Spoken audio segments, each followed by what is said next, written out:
When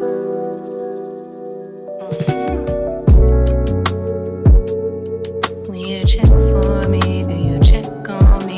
What is going on, everybody? It is your boy, Mr.BudTawk. I am back on another Going Live with BudTawk interviews. I'm here with a special guest of mine by the name of Rosh, artist, entrepreneur, mental health, physical health, all those things like that. You know what I'm saying? I've been peeping Meditation Mondays, right? Mental health Mondays. I got you.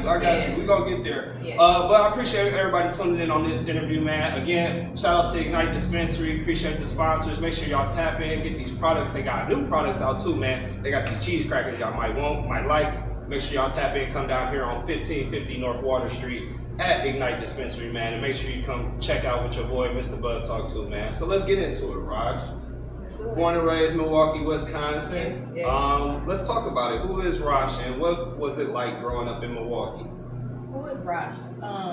So I am a mother of three. All right. I am a songwriter. I am a poet. I rap a little bit. Okay, I'm seeing it. Yeah. But I'm an artist. I am a lock stylist, mental health advocate, fitness advocate, influencer.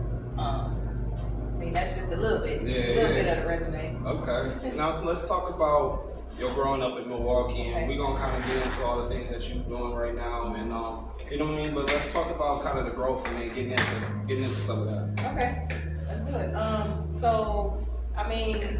I grew up in Milwaukee, born and raised. I grew up as a tomboy with 4 older brothers. Right. I am the baby and the last one of the bunch. So just imagine that I'm like super rough around the edges, or always have been. Just kind of like sports and getting into music and writing. I started writing when I was 11 years old. Wow. I started off as a poet. Okay.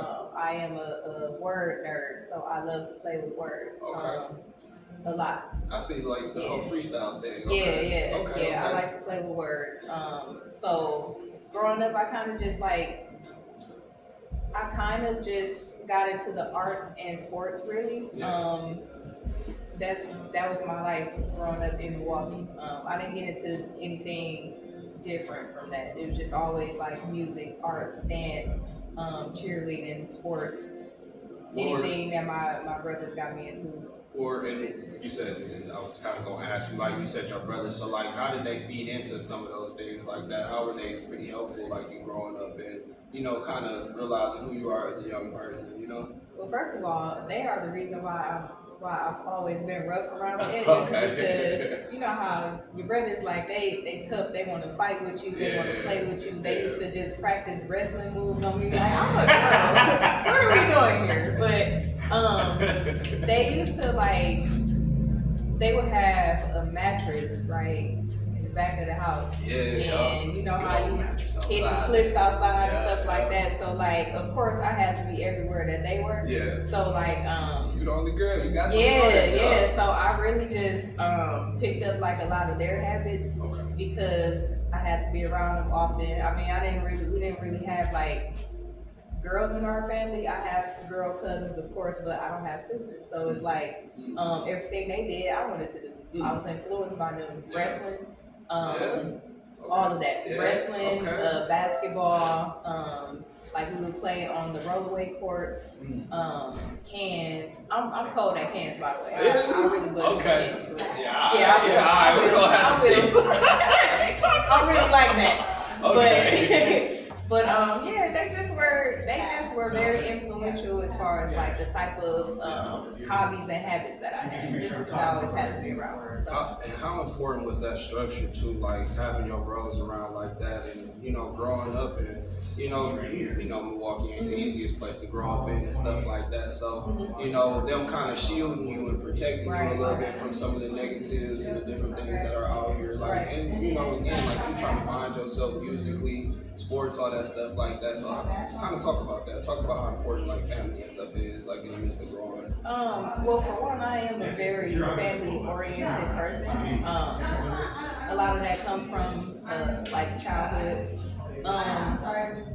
Growing up with my brothers around and like just seeing how they were very protective of me, and wanted me to do like things that they did, but they wanted to like also make sure I had my own identity as well. So like when my oldest brother, he always lived out of state, right? So I didn't really have like a close-knit relationship with him, but like he is a DJ. And then my other brother, like every single one of them are artists in some type of way, right? So like when they started noticing that I had like the ear or like started my interest for music started peaking because like of course our parents or whoever around us would listen to the music they listen to, right?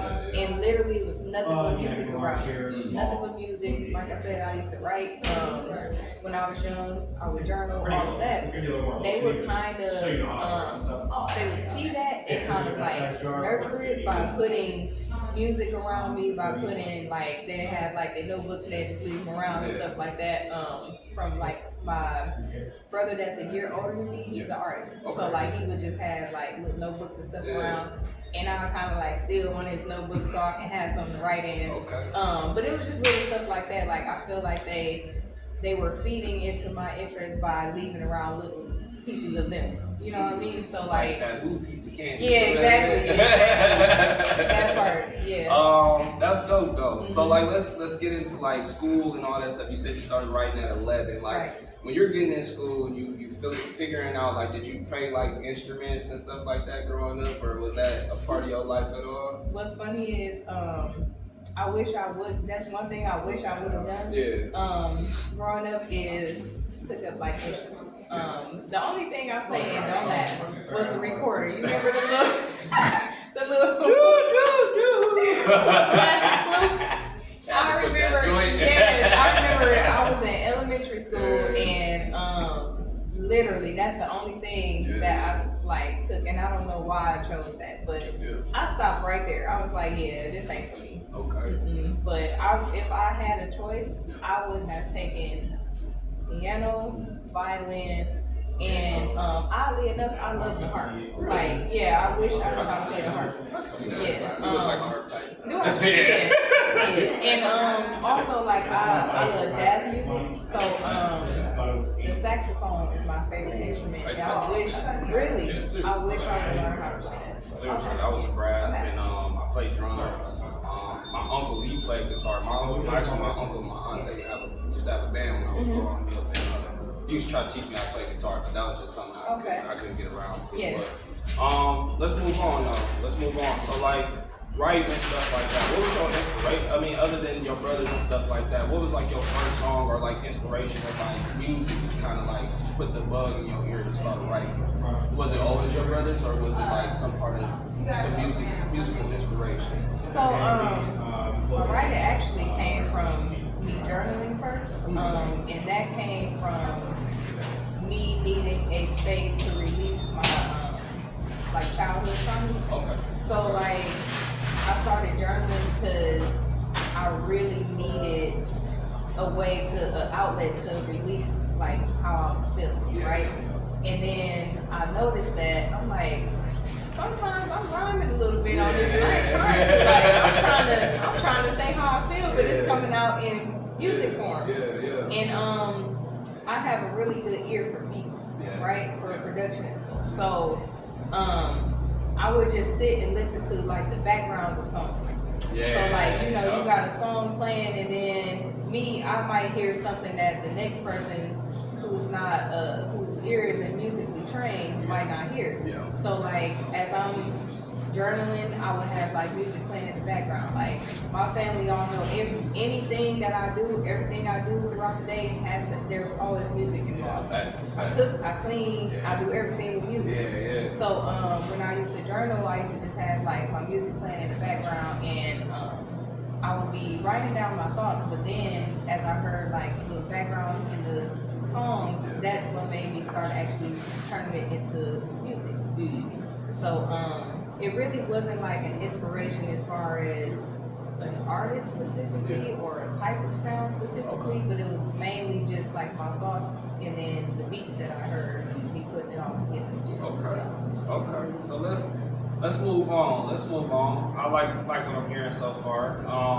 I think that too is important, you know what I mean? Definitely to have like different structure as far as like family, all that kind of stuff like that around. Yeah. I think that journaling too is important. That was something like I know like the Black community don't really talk a lot about, you know what I mean? Yeah. So journaling definitely is important. My mom used to kind of get on me because I used to journal and stuff like that, but writing is something, you know, I eventually ended up finding myself. But so like has music always been your calling?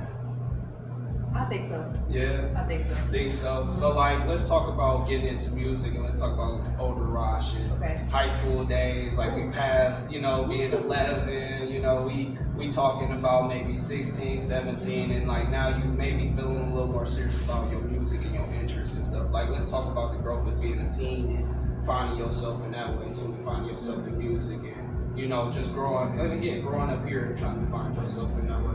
Okay. So as I got older, so like middle school, I started getting more into the arts because I noticed I was really good at a lot of stuff. Yeah. And like I had my old cheerleading coach from elementary school, like she always pushed me to do different types of like what do you call it, fine arts, because she saw from cheerleading like, dang, she gotta do this, she gotta do that. Yeah. So like middle school, I started getting into. I went to art school. I went to LCA. Okay. And like when I say that school was the best because they literally cater to like any type of art talent you have, like anything. So I got into everything: drama, writing club. They had drumline. Like it was like literally all type of stuff you can get into. And when I say I took a lot of stuff and ran with it, I did. So that kind of like piqued my interest more with music too, because I was in like plays and stuff like that. Okay, shout out. Yeah, so then going into high school, it was a little bit different because you know high school is a whole different ballgame. Man, look, and it's like you end up getting like a little group of friends or something. It's like you don't want to not do the stuff your friends don't like and shit, and it's like. See, the thing with me though, I always been a little weird, a little different. Yeah. So like, I don't really care if nobody does not like the type of stuff that I like to do. I'm not gonna just do something that everybody else doing because most of the time I might not be interested in the first one. Let's talk about that real quick. I'm sorry. Let's put a footnote. Let's talk about individuality and you know what I mean, standing out on your own. Yeah. Let's touch on that. So again, I was always a tomboy. Yeah. So going into high school, it was kind of a struggle for me because, you know, you see all these girly girls, you see all these, like, you know, back then when we had like Wet Seal and Aeropostale and stuff like that, and you see all the girls wearing all the beads and the bracelets and the, you know, the double layer button ups, and here I am with my damn beater on and silky shorts, you know, like because that's what I'm used to being raised around boys, right? So, I ain't gonna lie, it was a hard time adjusting to high school just because I already was different. So like, I was a little quiet at first, but then I also was going through some like, some mental health things as well during the time. So that made me kind of like stay in the shell too. Like, yeah, so it was like, as far as individuality, I feel like I always had that because I started off, I was a people person, but I'm like a social introvert, right? Yeah. Like, I can definitely get in a room and have a conversation with people. Yeah. I can, like, you know, I make people laugh. You know, I'm just like funny by nature for real. But like, at the end of the day though, in my head, I'm always thinking like, okay, I don't belong here for real. Like, I can't relate to nothing they talking about. They sitting here talking about this. I don't know nothing about that. Yeah. You know, so I've always had the individuality. Yeah. But I think it started to stand out more as I started learning that, like, damn, people do gravitate to you. Your energy is different. People gravitate to you. Even when I was going through stuff as a youngin', like, I still was able to have friends. Like, people would be kind of afraid to approach me because, like I said, I had this like tomboy, like kind of like mean demeanor, but I never was that. I was always like a really nice spirited person. It's just I just look like that because obviously, you know. But I think when people started noticing, like, oh, she really cool, she really this, she really that, that's when I started, you know, getting friend groups, started adjusting to high school, and that's when I started learning myself, right?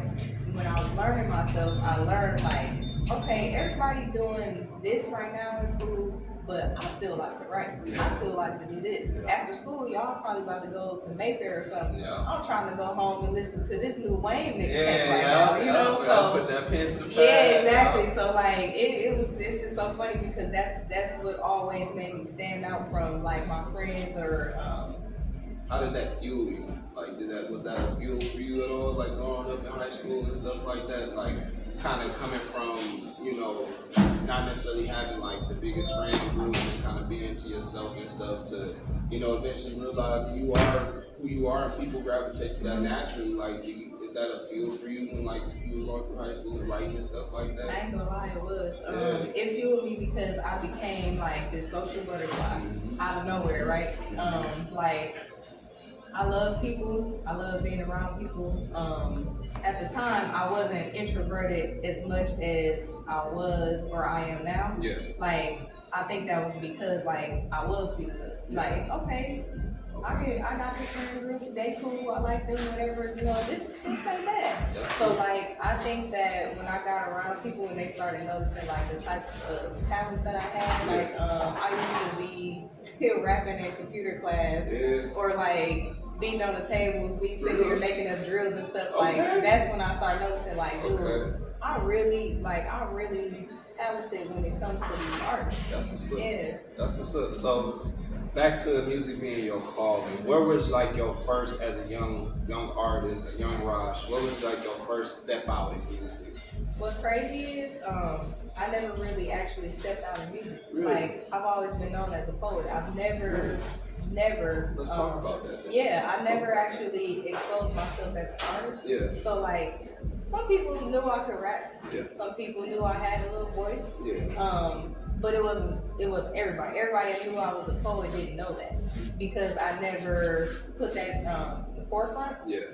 The thing with me is I don't like the spotlight or I don't like attention. Yeah. So like, anytime somebody knew that I could do something, I felt embarrassed by it because they always put you on the spot. Yeah. So like, even with poetry, like I remember some of my friends used to be like, what's that you write? Let me read it. And I just used to be so embarrassed, like, no, like this is for me, this is personal. So I never actually was known for being a music artist. Never.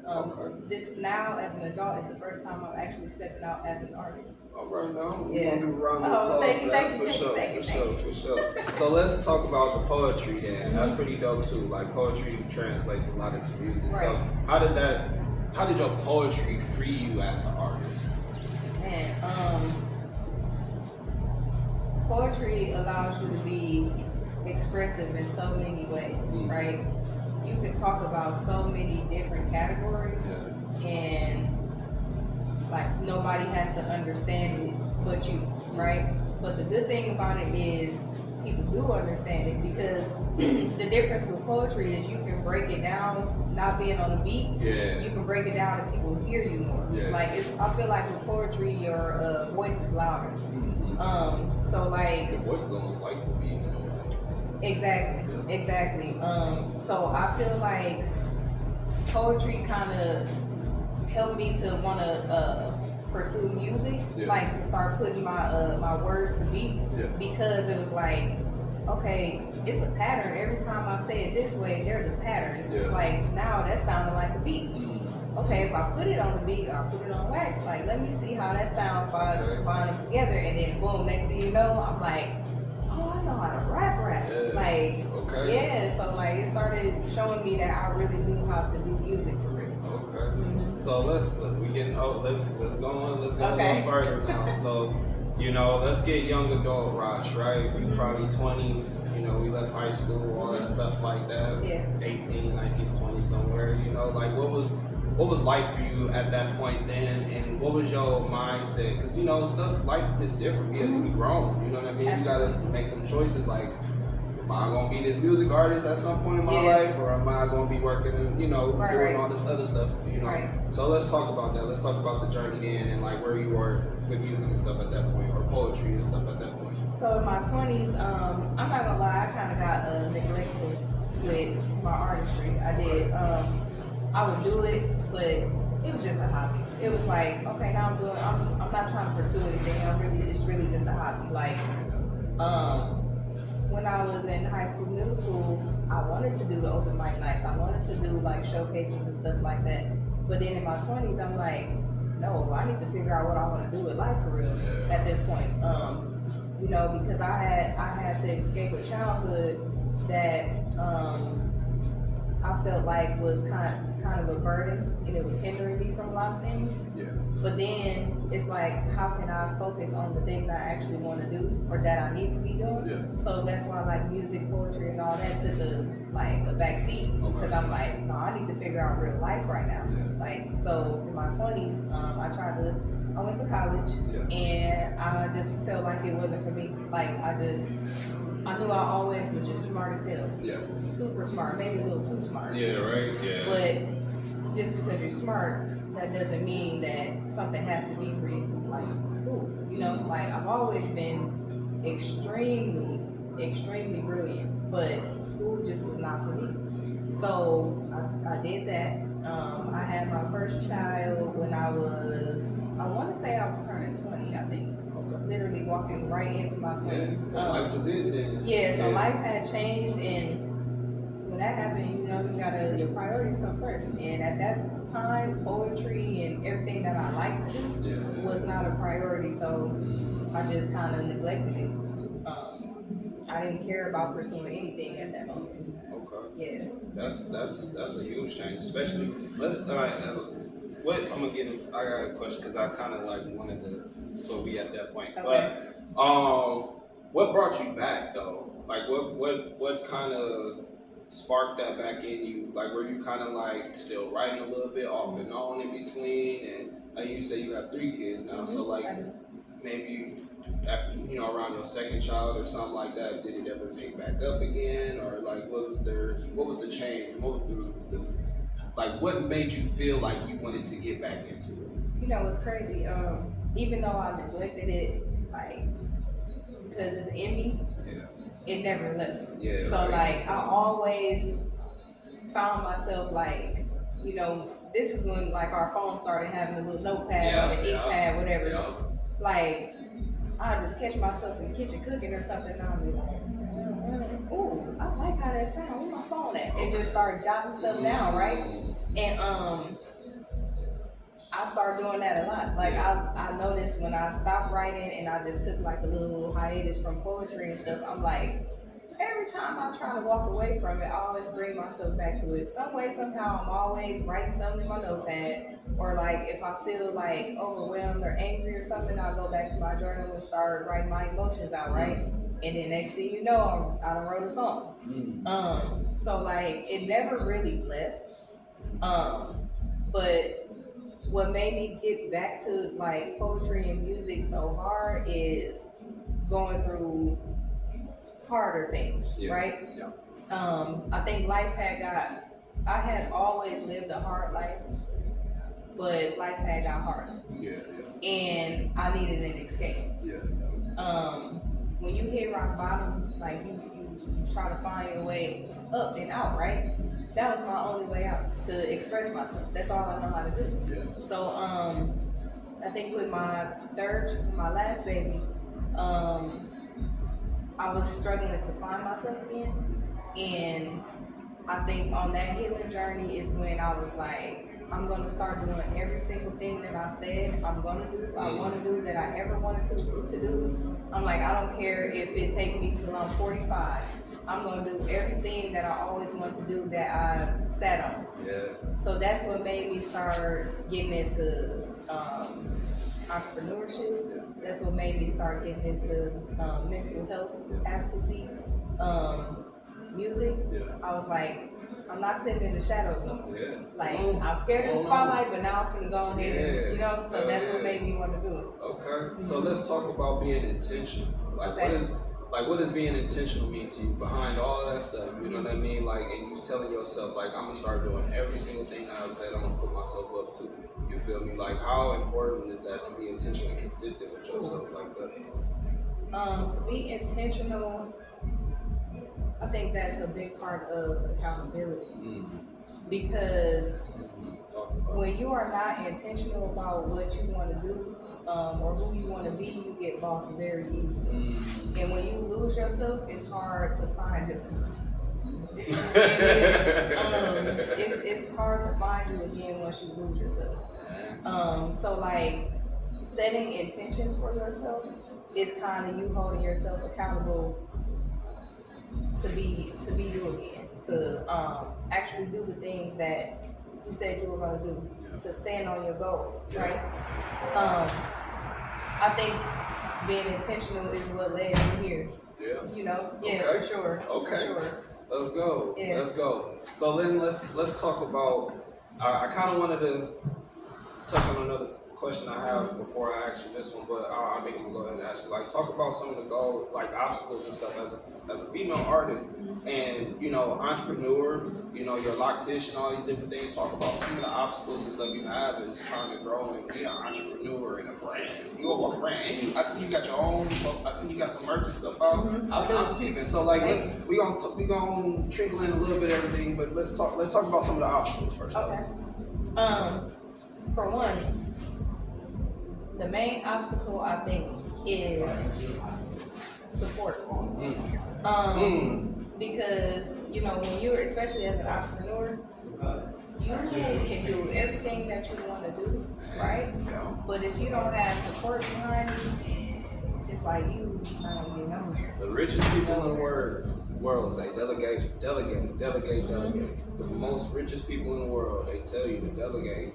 You hire people or you get people, put people around you that are just as smart and know just as much as you do. Absolutely. You know what I mean? Like that shit's like, that's a real thing though. Like I feel like even like back when I had people, like I had people a part of my podcast and stuff like that before, and like even then, like, you know, they're not here now, but I will say, like, definitely at that point in time, it made shit a little easier and different. You know what I mean? When you can kind of like be like, hey, like I need to do this or that, you know, or hey, like, what can you bring to the table? You know? So, but yeah, my bad. But yeah. No, you good. I think support is a big obstacle because either people support you or they don't, and you can't force nobody to, right? Man. But like, think about it as like, the businesses, you need clients. You need clientele. If people don't support your business, you won't have no clientele. You won't have nothing to sell any merch to, right? But the problem is that I noticed, I can't really speak on it as far as like our city not being supportive, but I'm just gonna say I noticed a lot of people in our city, they do pick and choose who they want to support. I feel like as grown-ups, popularity should never be anything that's a part of a conversation because we're too grown for that, right? But it's a thing for real. It exists. I don't want to cut you off. I'm sorry, but No, that was a little bit of a trigger for me. I ain't gonna lie, but like Milwaukee, I'm not here to talk negative about anything, but like you said, like support here is so iffy, wishy-washy, gatekeep. Like it's too much of the popularity thing going on. It's too much of the he say, she say, or invite only. Like if we all if a lot of us are the same, like, a lot of us do the same shit. Like it's no shade on nobody out here trying to get their money or do what they can to be who they want to be. But at the end of the day, what's any different from you linking up with the next loctician or you linking up with the next artist or anything else? But so many folks don't realize that shit, man. It's too much gatekeeping out here, man. Let's touch base. Let's work, man. That too. I noticed that. So like I like to use my social media platforms to support other people. You know, I might have some goofy shit on there. I don't know about that. I might have some goofy stuff on there, or like, you know, being myself. But I also like to spotlight other artists, other influencers, other entrepreneurs, because I feel like one share, you never know who watching. And this ain't even just with social media, it's just in general, like word of mouth. You speak highly of people, then other people are going to be like, dang, they talking about me in this way, then I wonder, now let me check them out and see what they talking about, right?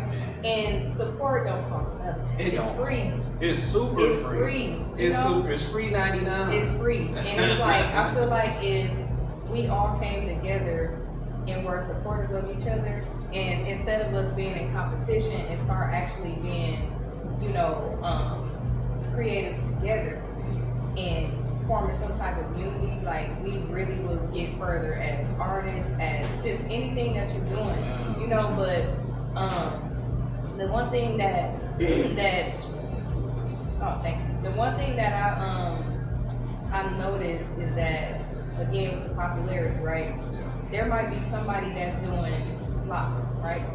And then you got me doing lots, you got this person doing lots, right? Now, I'm not saying this on my behalf, because I do have a lot of support when it comes to the lot community. Even with my artistry, I appreciate everybody who listens to me, who book appointments. Thank you. Thank you. I appreciate everyone that supports me, and I do have a great amount of supporters, but I'm speaking just in general. Like, I noticed there's people that they might go to a lot stylist, right?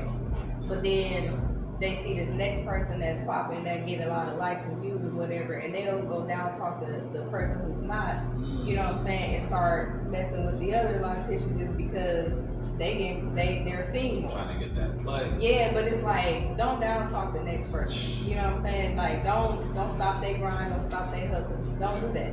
If you don't like how they work, cool. Yeah.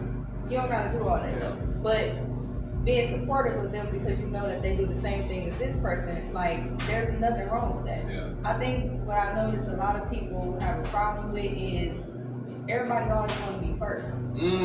Everybody always want to be first, and it's like, just because this person did it first, don't mean you can't follow up and do it. I think do it a different way. Yeah, like people be feeling like it's copycat, but it's not. Just because you might have had that idea 3 years ago, but this person, they had the idea and they just popped out with it because they got the resources to do it right away. They got, whatever it is to do it right away. Yeah. That doesn't mean that you don't have to do it or can't do it because the next person did. And that's just one thing. Another thing I noticed when it comes to obstacles. Ooh. Like you hit on some stuff. Yeah, like it's just when it comes to obstacles, like I think we get in our own way. Yeah. We get in our own way because we fear failing and following up from the next person. Just because this person started open their shop don't mean that you can't follow up and do that. Do you know how many pharmacies we have? Man, gas stations. You know what I'm saying? Like, just because one person go to Walgreens don't mean the next person gonna be like, they're not going to CVS. They might have something different. You go to one beauty supply store, I might like Cosmo, you might like Value Beauty because they got more of a variety. Yeah. Like, it doesn't matter who did it first. It's always going to be more to offer with, how you finish. Yeah. How you finish. Exactly. So, I say all that to say, like, obstacles, it's a lot of obstacles when it comes to, like, getting started with anything, right? But in the hardest one, like I said, support, because I don't care what nobody say. People could be like, I don't need nobody. I don't need nobody to do this. But yes, you do. Yeah. Because as a business owner, you need clients. As a artist, you need people to listen to you, right? So it's about finding your supporters who actually. What's good, y'all? Got the opportunity to take another trip back to Ignite Dispensary downtown. And if you a smoker, you like a kid in a candy store walking in here. Come on, take a look.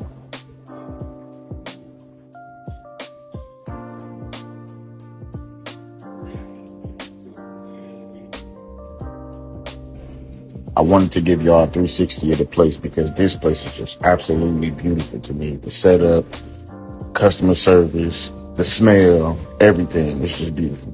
And also, they have things for pets. If you love your pets, tap in. They have a wide variety of flavors of diffused drinks, warm and cold. For those who like bars, pipes, wax, come on, man. They got it all for you. Any wrap you can think of, they got it. Loose leaf, raw papers, cones, whatever. Pick your choice. And you gon' need something to spark it up with. Stop playing. For those who don't know, they are located at 1550 North Water Street. Great customer service, by the way. Shout out Wolf. And shout out BudTawk. Hey, come tap in, man. Let's go.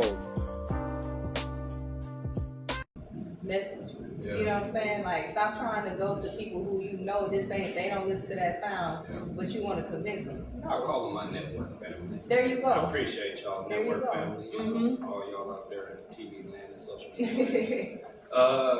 But yeah, no, let's keep going. Mm-hmm. You know, let's keep going. I'm enjoying the conversation, Rosh. Again, this is Going Live with BudTawk. I'm here with my guest, Rosh.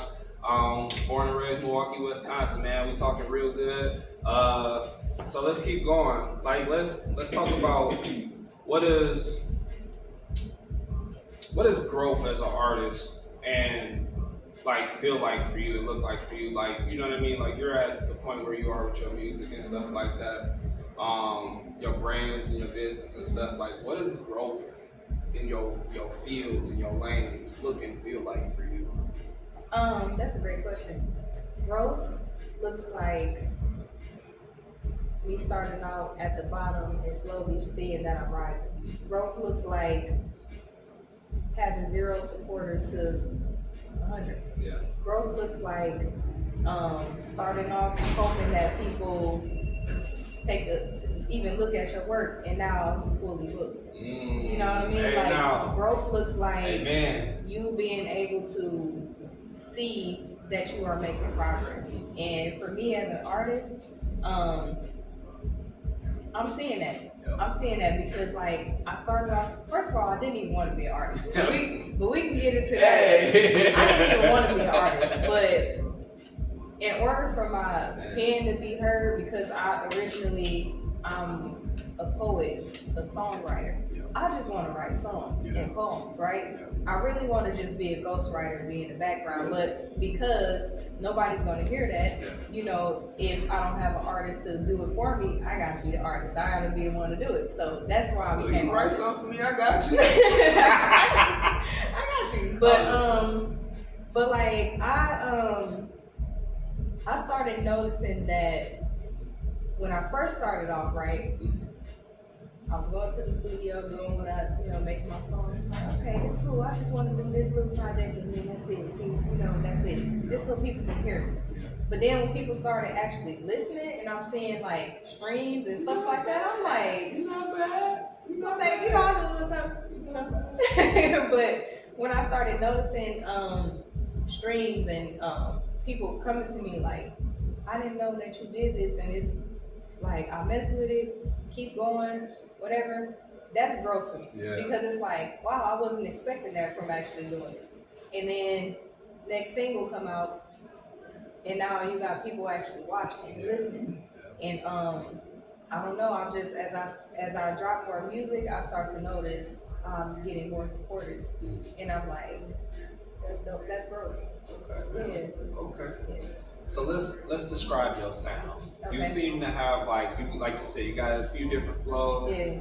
You feel me? And then we're gonna get into the Friday night flows Okay. too. So then we're gonna talk about your sound and then get into that. So let's talk about that. Let's talk about your sound and where did you get that from, or like where did you kind of find your? Because you kind of got like this trap soul, like SZA, Brent, like you got this London, like. Lauryn Hill, I'm sorry, I'm getting my L's mixed up. Lauryn Hill, Erykah Badu kind of vibe to you. Like, and then the fact that you can rap too. So like, I just recently heard a song, I didn't know SZA rap. I heard a song SZA rap on. I was like, oh, okay, that was kind of slick. Yeah. You know what I'm saying? So like, talk about that, being an artist where you can kind of sing and, like talk about your versatilities and your sound and stuff. Okay. So it all comes from growing up being around different types of genres. Like I said earlier, I love jazz music, and I love jazz music because my dad exposed me to that. My dad is heavy on jazz. I have older parents, and God rest her soul, my grandmother, she passed away at 97 years old. So she lived a long life, right? So I'm a very old soul. So I listen to a wide variety of music. So my inspiration from like the type of sound is based off of the type of genre that I favor, which is I love old school, I love jazz music, I love neo soul, I love lyrical hip hop.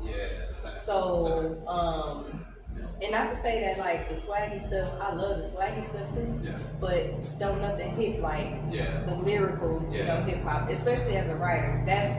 I can relate to that. But my sound mainly comes from neo soul, old school jazz.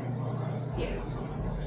And then where did the rapping? I know you said you rapped a little bit when you were younger and stuff too. So like, when did that finally become like a forefront for you, or something that you decided to? Because again, you started doing the Friday night flows and stuff too. So like, when did that become a thing for you, like more regular thing for you?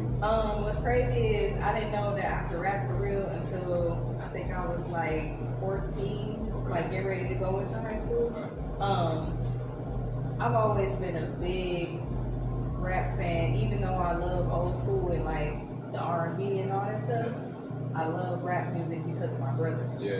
They used to listen to everything. I'm talking about Outkast, Goody Mob, you know, everything. All the old, they used to put me on like to everything. And I remember, you remember LimeWire, right? Man, listen, let me tell you something. My brothers used to have that was set up burning CDs like crazy, and I used to listen to everything they was burning. Sitting there just like that joint before you go to school. Exactly. I used to listen to everything that they listened to, and I started noticing like, I'm like, okay, I can keep up with like how they rapping.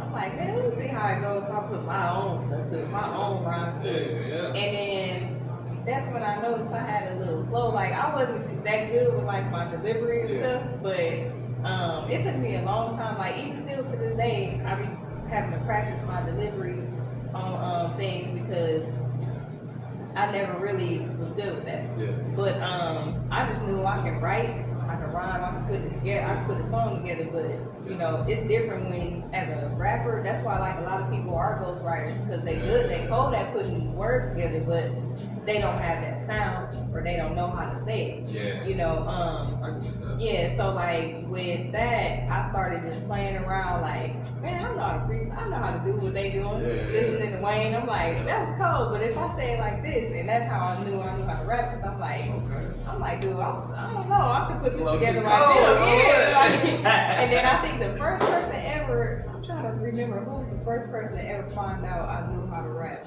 It wasn't my brothers though. It wasn't. One of them just found out that I could sing a little bit. Really? Yeah, it's funny. My oldest brother. That's funny. Yeah, but that's exactly how it came about. How I started rapping. I was like 14. Yes, I used to just play around. Let's get into another one I got for you. Talk about being a walking brand, right? We're gonna talk about what it means to stand out. We're gonna talk about what it means to push yourself and to do things that sometimes you don't want to do. You have to do them. You know you're doing them for yourself. As a brand. It's different when you clocking the clock for somebody else. Right. You know what I mean? You get to kind of pick and choose, but when you're doing it for yourself and you gotta stand on your own 10, you know, it's a whole different walking talk. So talk about being a brand and kind of get into maybe your different, you know, endeavors and stuff that you have to. Okay. First of all, being a brand is hard as hell. It is. Because again, when you first start off as a small business owner, you literally are learning like what the do's and don'ts. You're learning everything that you need to run a business.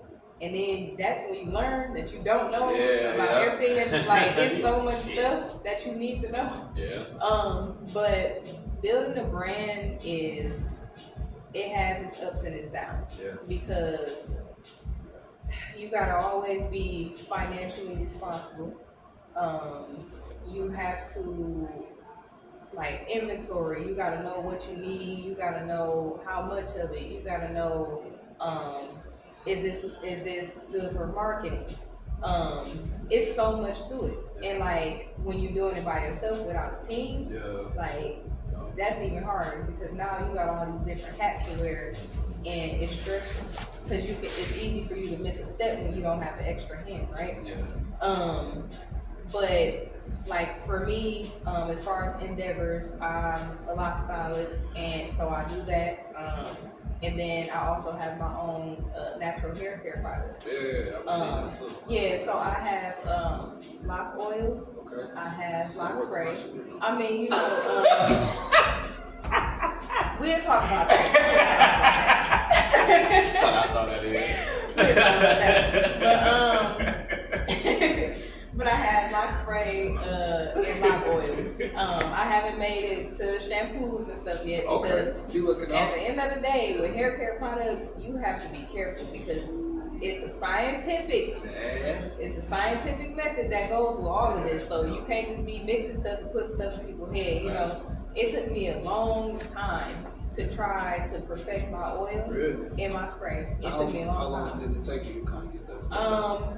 The oil, I want to say it was like 2 years to actually get it right. And then the spray, it took me about 1.5 years, but because the spray is simple. But that's like more like a, not watered down, but more like a lesser product. Exactly, yep. The spray is more water-based, so that one's a little bit easier to formulate, but oil, you can't just be putting stuff will make, you can make somebody's hair come out. You know, you have to know what oils to mix that's actually going to be beneficial to your hair. Like, is this oil going to help with hydration? Is this oil going to help with growth? Is this going to help with breakage?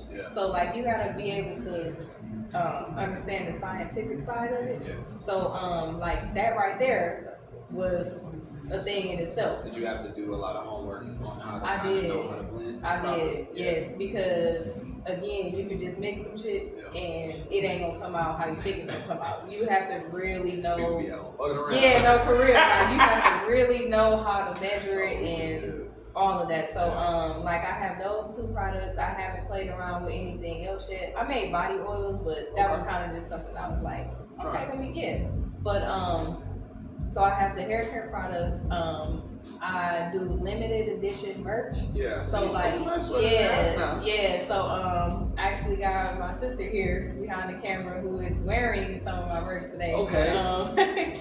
But I like to do limited edition stuff because I've always been big on individuality, right? I feel like I'm a rare gem. So with that being said, I want everybody else, especially my clients, my loyal royals. Shout out to y'all. Loyal royals. Yeah. I like that. Yes, I love my loyal royals, and they know.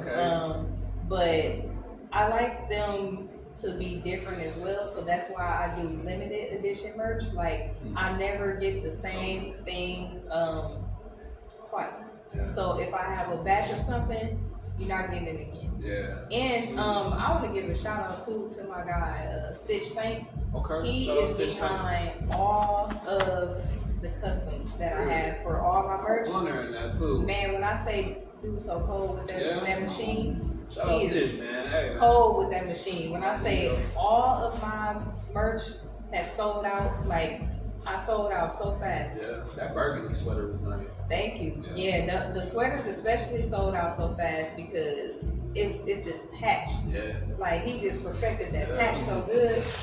Like it's on most of my merch, my sweaters, my hats, my lock hair kit bags, my crossbody bags. Like he killed that. Talk about wearing your brand too, like promote your brand and stuff like that. Oh man, like I never knew I was gonna enjoy that as much as I do. Like, cause you just really a walking billboard. So like you give people, especially if it's fire for real. Like if it look nice and then you know how to put it on.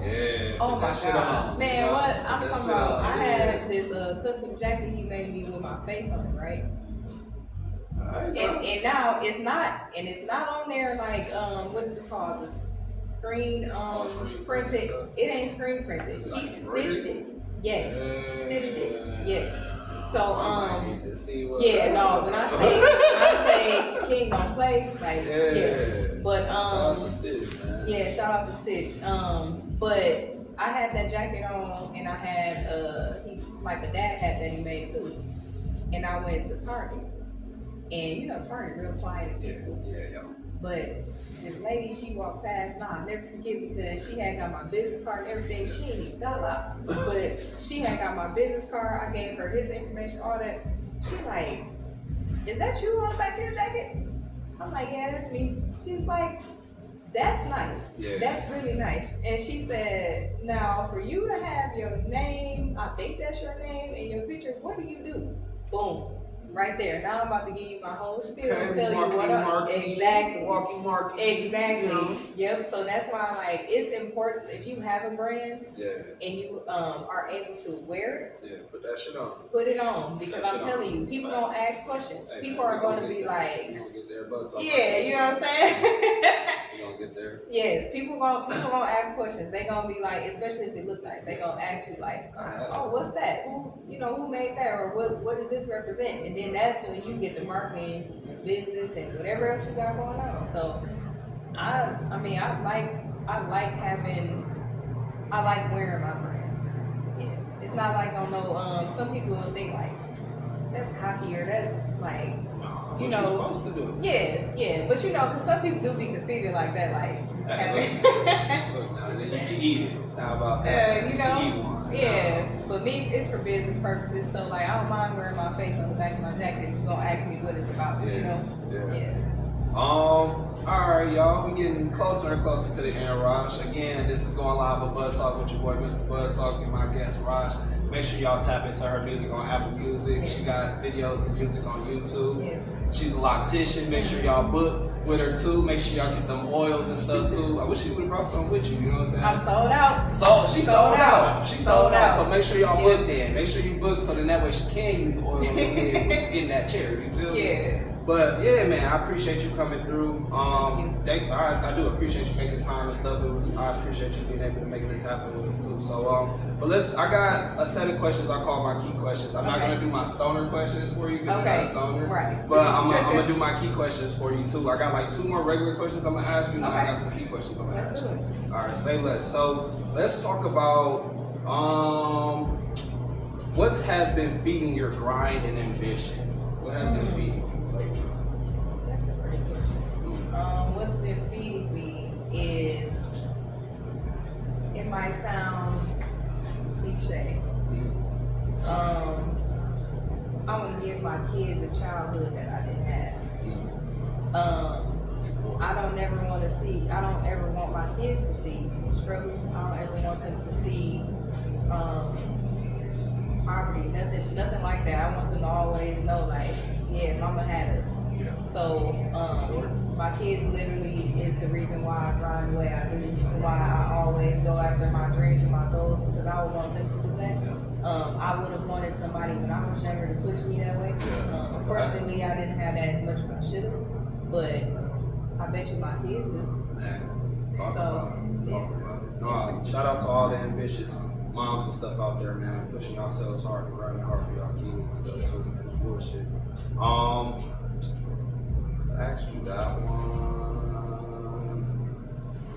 Let's see. Okay, so I guess I did ask you one of my other questions. Okay. Then. Okay. So let's get into the key questions then. Let's get into the key questions. So how important is mental and physical health to you? And you can kind of talk about, you know, your mental health one day and stuff like that, and getting into the fitness content and stuff too. It's very important. It's actually my way of life now. I am a big fitness, mental health advocate, junkie, whatever you want to call it. I see you outside. Thank I'm trying. But it's very important because, again, like I talked about before, losing yourself is the hardest thing to come back from. I actually had gotten to that point in my life with my last baby. So, and I had lost like so much weight. I had to figure out how to get it back. So, you know, of course, fitness was the only way to really lock in and do that. Yeah, so I did, and it's no going back. Mental health, same thing. I had gotten to a very low point in life, and I felt like I had to find my sanity before it got a hold of me. So when I did that, it was no going back. I'm like, this makes me feel better. Me understanding my feelings and understanding that they're valid and understanding that healing and getting help is not a bad thing. It actually is it helps you. It does. It does. Yeah, so I noticed that I was hindering myself by not actually addressing a lot of the things that I needed to.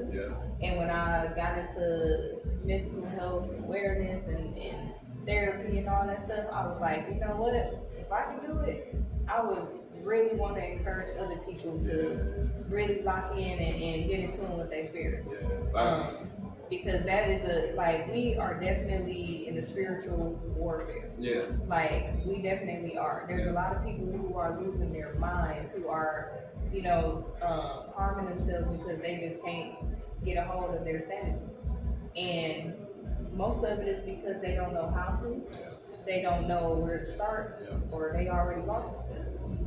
But you never know how far a talk or a hug or just asking somebody if they are okay. You never know how far that goes. So that's why I push mental health so heavy, because I know I done been through some shit, and I know there's other people just like me. So to just lend that shoulder, or to just lend that advice or anything, like, you never know who you know. When you starting that back up again with the Mental Health Mondays? I know it's cold outside. Yeah, so Mental Health Mondays was really supposed to be a summertime program. Yeah, so that you can get outside in nature, where we belong, and actually free yourself and hear the birds, hear the, you know, like. And I saw, did you guys journal a little bit too? Yes, we did. So like with Mental Health Mondays, what I did was we always had one topic. So we would have a topic, we would discuss the topic, but we would journal it first. We journal our thoughts, I would give them the topic, they journal it, and we go around and talk about it if you feel comfortable. If not, you don't have to. But we did that in addition to a calming activity. So like, we either did coloring, we did word searches, we did games, all type of stuff, like just something, whatever, just fed your mental, stimulated your mind. That's what we did. And I really loved it because it touched so many people, and I wasn't expecting that. That's good. Yeah, so now that it's cold out, now that it's cold out, I actually want to start doing it virtually. So I'm going to do like a YouTube series of Mental Health Monday, and I think I'm going to start doing that with the new year. And then when it gets hot again, we're back outside. Say what? Let me know if you need somebody to push the program. Yeah, for sure. No bullshit. So let's talk about Friday night flows now. Like, you know what I mean? Let's talk about your freestyle. Let's talk about rapping. Let's talk about what made you want to do Friday night flows. Why is that a thing for Rosh? So I did Friday night flows because I wanted to show my versatility as an artist, songwriter, poet. I wanted to show people, like, everybody's so used to me being so zen and peaceful and soulful that it's some people that don't know I can really get like that. Okay. You know what I'm saying? I wanted to just show people, like, I do the soulful music, I do the meditation music, but let's not, because my pen really is lethal, so let's not do that. So, that's why I did it. I just wanted to pick a couple industry beats and go off on them just to show people, like, the versatility I have as an artist. After the last Friday night flow, which is this Friday, I'm going back to my R&B. Okay. Yeah. I think I watched you had the black glasses on, the leather jacket. Like that. Yeah. That was hard. Thank you. Okay. So let's get into some of your songs and music now, and actually your album, which is one of my key questions. Okay. But let's talk about Spirit in the Phoenix. Yes. And that album. And what does that mean to Rosh? Spirit in the Phoenix is my baby. Because I cried on some of those songs. All right, I left my pain on some of those songs. Like, Spirit in the Phoenix was my very first album as an artist. It was my very first time being in the studio. Yeah. It was a first for me with my artistry experience and journey. And because Spirit in the Phoenix was actually a form of therapy. So like, because of that, I was able to draw so much inspiration from like the things that I was going through, dealing with, healing from. I had to put that in music. I had to, because it was the only way I was gonna actually be able to release it all the way. So that album is really special to me, like really special to me. Okay. Yeah. Flexing that complexion. Ooh, let's talk about it. Yeah, let's talk about it. Like, what does that song mean? I listened to it twice. So like, what is? I'm trying to look for the word. Self-confidence. What is? Appreciation for yourself and your color. Like, talk about those things, and as being a woman too, you know what I mean. Talk about those things, in this, you know, the representation in the song. Yeah, so that was the whole. And you just said it. That was the whole point of the song. Representation matters. I feel like no shade to none of the artists, none of that, but I feel like in this day and age, we losing a lot of representation for Black women. Don't get me wrong, I listen to a lot of the like twerk music and stuff when I'm turning up or whatever. But I feel like we don't talk enough. Excuse me, we don't talk enough about how beautiful our skin is, or just how brilliant we are as a being, as a whole, like, we don't talk about how great we are as Black women. The essence of the Black woman is so powerful. You know, it's a threat. It's like, it's no other.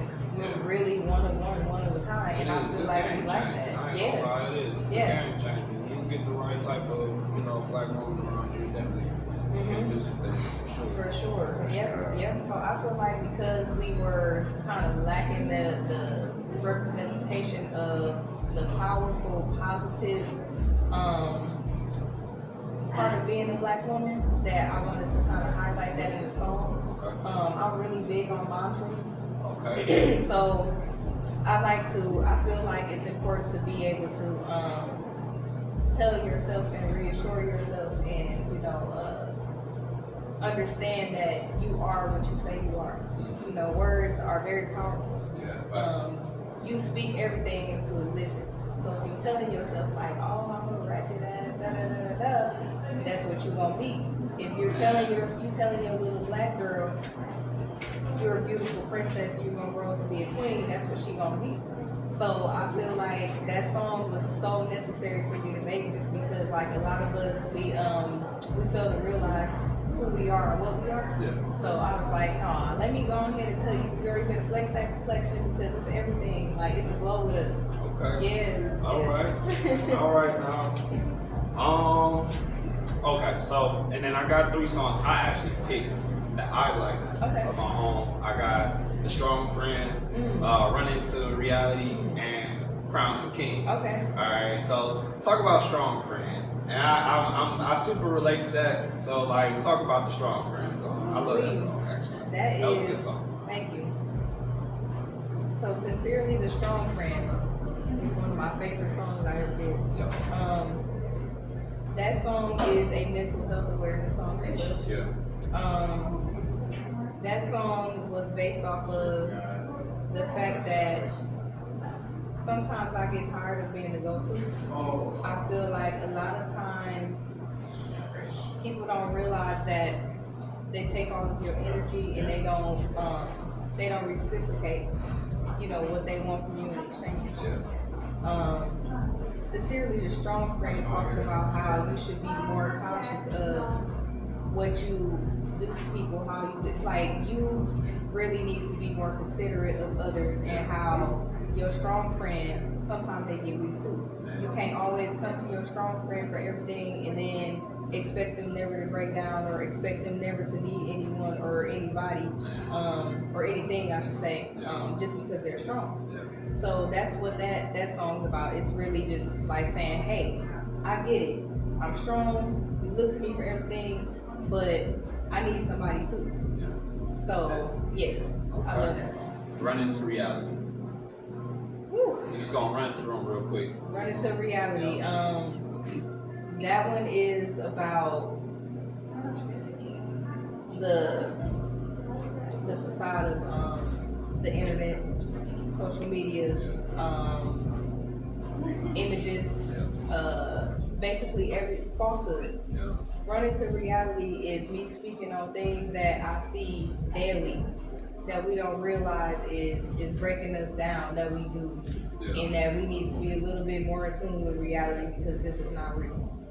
Super conscious of what we got going on. Being mindful. I actually have a book called The Mindfulness book I read. Okay. Yeah, no bullshit. It's got like different mantras and different verses and stuff in there. Just all kinds of stuff in there. It's little stories and stuff. It's like breathing methods and stuff in there, all kinds of stuff. Yeah, it's called The Mindfulness book. It's like a little pocket size book. It's probably could take you maybe 2 or 3 days if you actually wanted to. But it's definitely like I said, I like you said, I agree. Like it's a lot of just misinterpretation and people thinking, because these folks on social media can do it, I can do it, or I want to be like them, or because maybe you might wear something you think you have to wear it. Yeah. It's not, man. Like you said, individuality. Like I get it. Like we all like nice stuff. We all want to live a life where we can be carefree and shit. But at the same time, like it's a stage and a step. A lot of times, some folks skip the steps. Right. Unfortunately, you have so many folks that get to skip the steps, and there's some of us like us that we have to grind it out. And we have to really put the effort in because again, we don't always have the support. We don't always have the resources. You know what I mean? Or the type of friends and people that we want to uplift us and shit. But yeah, like, you know what I mean? So, it's just important, staying grounded and stuff like that. I was going to ask you about Crown King, unless you want to go ahead and kind of touch base on it. It's basically just the male affirmative song for the men. We have Flex and Active Flexion for the women. Yeah. Crown King is for the men, let him know how special he is as a black man. Society might be against you, but black women we're not. Yeah. Okay. That's it. Okay. Well, y'all, I appreciate everybody.